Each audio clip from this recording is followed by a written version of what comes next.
Profits do not guarantee your business survival. In fact, even profitable businesses do collapse and become bankrupt. A case in point is that of Mama Mboga, whose only capital is 1,000 Kenya shillings. She goes to the market and buys a stock of 1,000 Kenya shillings.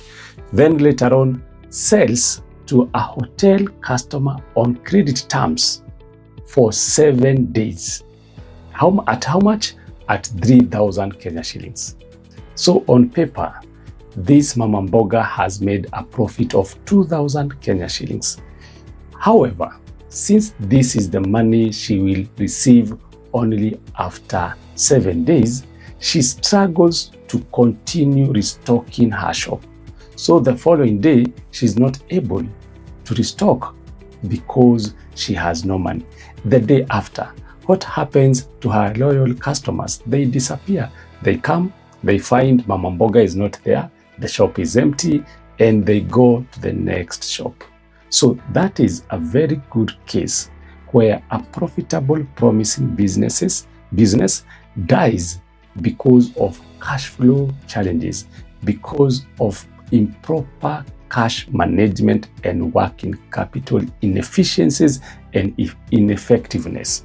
Now, I want us to look at 3 things that someone needs to consider in order to avoid their businesses from suffering the same fate like that of Mama Mboga.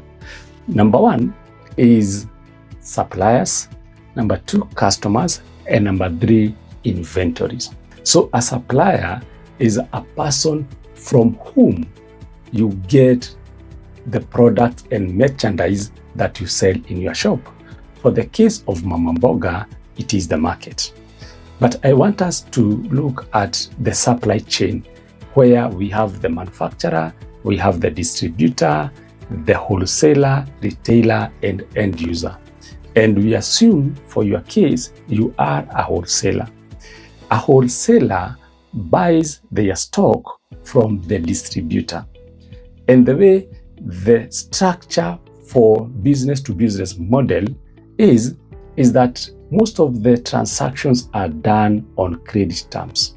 So as a wholesaler, you go to the distributor and buy goods and merchandise on credit terms. And that's where your business starts. How you negotiate matters a lot, whether your business will survive or will thrive. Now, number 1, you negotiate with the supplier the lowest prices possible for the goods that you are getting from them. Because when you come back to your shop, that will determine the price that you will set to your customer. If you buy at high prices, you will also be forced to sell to your customers at high prices.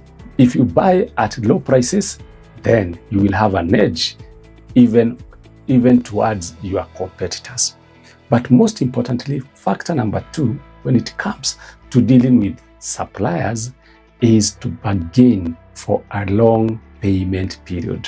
You need to push the supplier as much as possible in terms of when you are required to pay them for the goods that you have taken on credit. If you can be able to get 3 months, those are 90 days, someone giving you goods on credit so that you can go and sell. And when you sell, after 3 months, that's when you are supposed to pay for them.